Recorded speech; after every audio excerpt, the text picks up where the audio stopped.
Welcome back to my vlog. This is the TP3 designed by Kabab FPV Bob Rugi. Get this from fpvcycle.com. Gonna rip it around the yard real quick, try to get some ground footage of it to show the speed. It's got the geprc 20 amp all-in-one board and geprc 1204 5000 kV motors. Got the baby ratel, Caddx baby ratel in there, with some gym fan 3016 tri-blades. The all-up weight of this is 115 grams. We'll stick it on the bench and take a closer look at it. All right, let's go. So, little background. I was initially going to build this toothpick TP3 frame as a HD with a run cam Nano, split Nano or something. And I saw someone on the Kabab FPV Facebook page with some DVR of this baby ratel, and I thought to myself, do I really need HD? I don't know. Prop wash there. A little prop wash there. So that's what prompted me to use the onboard DVR. And for what I'm doing with it, just making little YouTube videos, I think it's plenty. And we may one day have a DVR that actually records in HD, you know, size file. I don't know, because the camera looks really good. Everybody knows that the run cam splits and the Caddx turtles, they have terrible FPV feeds for the FPV video. I mean, it's just horrendous. And it takes a lot of the fun out of it, flying. Ooh, scraggle. And that was my main reason for going with the baby ratel, because I just didn't really enjoy flying my HD toothpick that I built with the Caddx turtle, which died, by the way. My Caddx turtle died, which is why I'm not making a video of that quad. I might hold off on rebuilding that one and see what run cam comes out with next for the split. I mean, if they can get me a good FPV picture like this and still some HD size files, that would be awesome. But for right now, this is great. Love flying this thing. And I doubt my neighbors through the trees can even hear this little thing, because it's pretty quiet once you get away from the camera, my ground camera. Great for checking your roof, make sure your roof's in good condition. Ooh. No problem. I tried flying this without prop screws, if anybody saw my little video on Facebook, and yeah, I had to put prop screws, because any little crash like that where you're flying, you crash backwards through a tree, those props are coming off.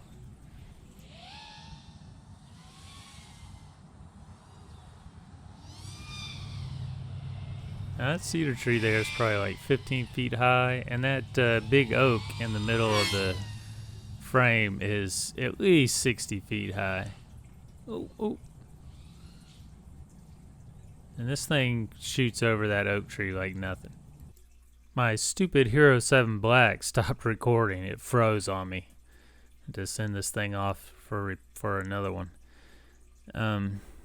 That's pretty much the end of the flight anyway. Here's some full size. See how the full size looks rendered at 4K. It looks pretty good in the little screen here on Sony Vegas Pro, but I imagine it's probably not gonna look that good full size, because it's not an HD picture.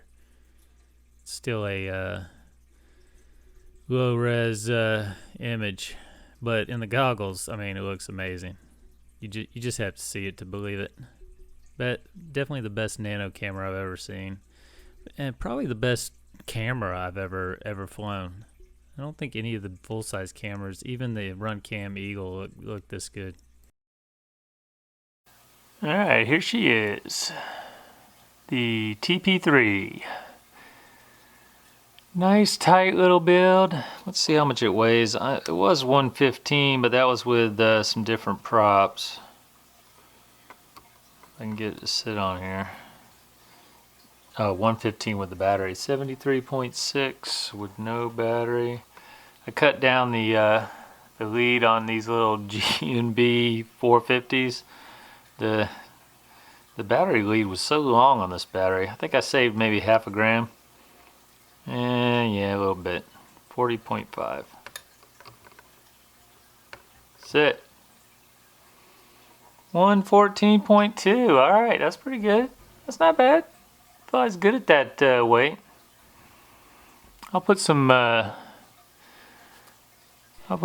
video up here, over here. I got a lot of flight footage from the onboard DVR, and I'll put some actual DVR footage from the fat charts.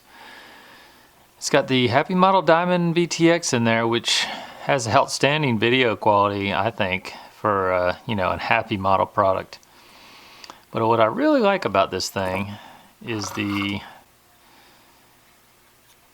geprc 20 amp 4-in-1. I got it just because I like the way they did the motor pads on this thing. If I can get my props out of the way and get it to focus. Hold on, let me turn off autofocus. They have, the pads are on the top and the bottom, and they have a connector going to them that you can solder the wires vertically, and that's what I did here. See, all the wires are soldered vertically, which makes it nice and tidy and less chance of, you know, snagging a wire. And it's been doing good like that. Get some close-up shots. This canopy is the Sanchez canopy. I'll put a link in the description. It's the one for the micro cameras. It's on there, it just pushes on. There's nothing holding it on. Or you can actually put nuts. The holes go all the way up through. You can see the bolt there. But yeah, it's not coming off of there. Or I haven't had any problems with it.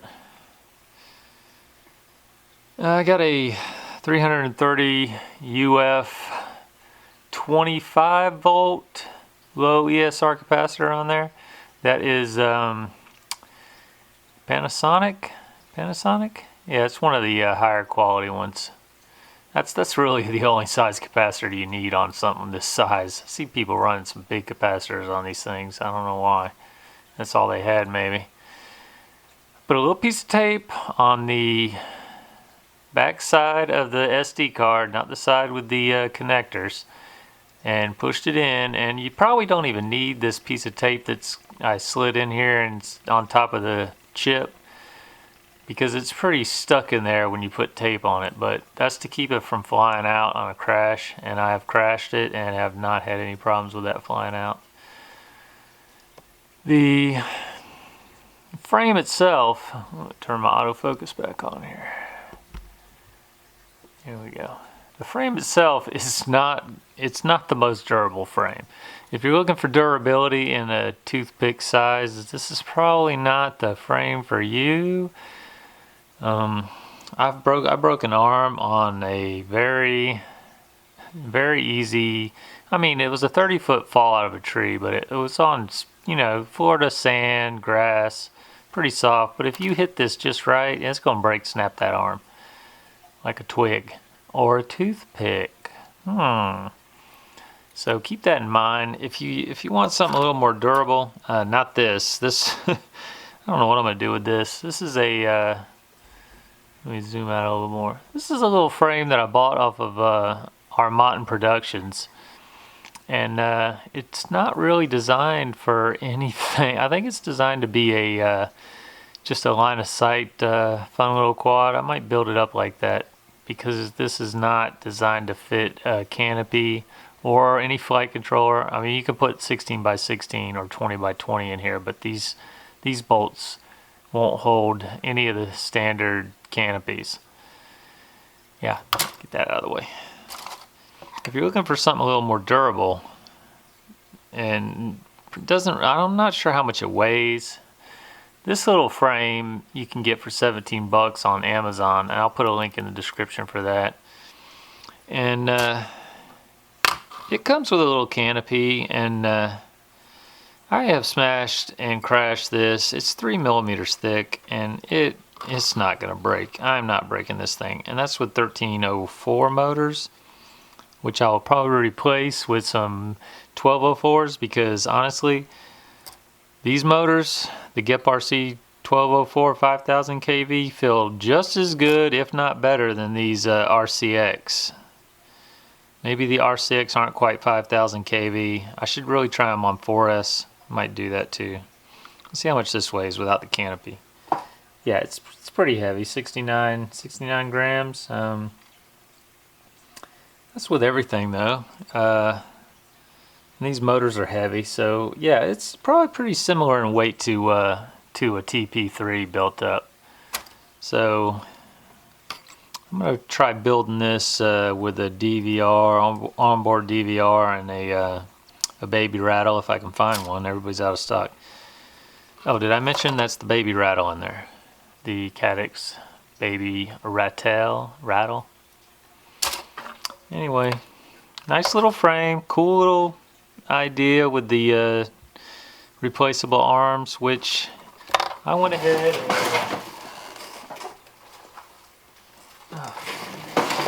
and bought a 5-pack after I broke the one. It comes with an extra one, but you can buy a 5-pack of them for what, $10 on Bob's FPVcycle.com website. So it's not like, I mean, it's $2, who cares? But if you're breaking them all the time, that's going to add up quick. And I'm just using the little rubber bands that came with it to hold the battery on, which seemed to work fine. I've broken one rubber band. I'll probably find some better rubber bands, but rubber bands seem to work fine for holding these 450 and 525 batteries on. Anyway, flies very much like a 5-inch quad. I'm super impressed with the flight performance with these props and these motors. At this weight is pretty nice.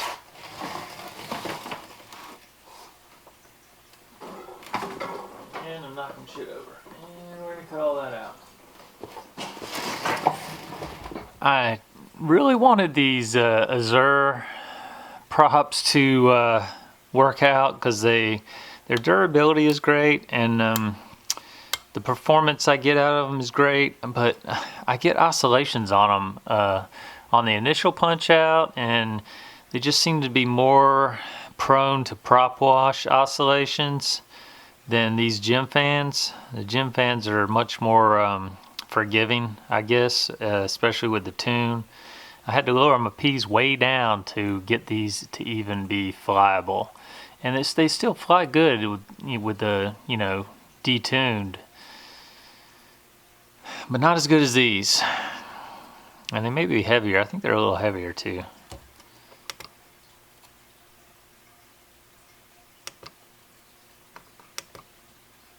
Now this ain't gonna pick up the weight good, so 1.2 grams.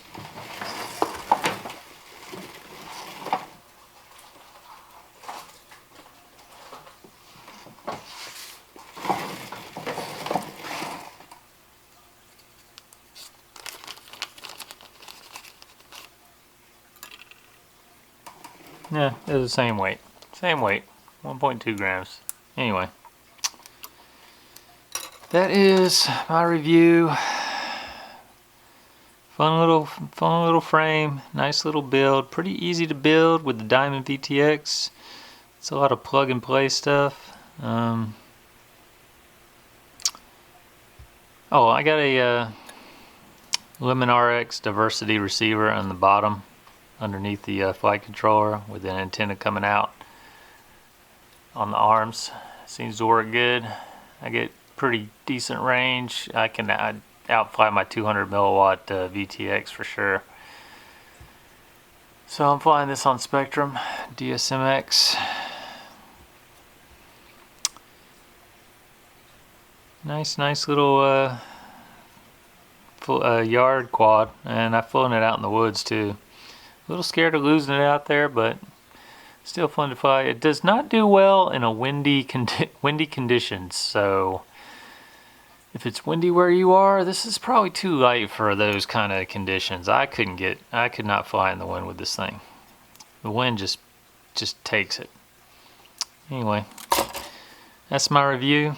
It's you're gonna have to decide for yourself. I don't mind replacing an arm every now and then, but if you want something that's more smash resistant, you can go with something like this, a little thicker arm. You're gonna have a little more drag, but I doubt you're gonna break this. It's gonna be hard for me to break this thing. I'll give it a shot though. Like and subscribe, y'all.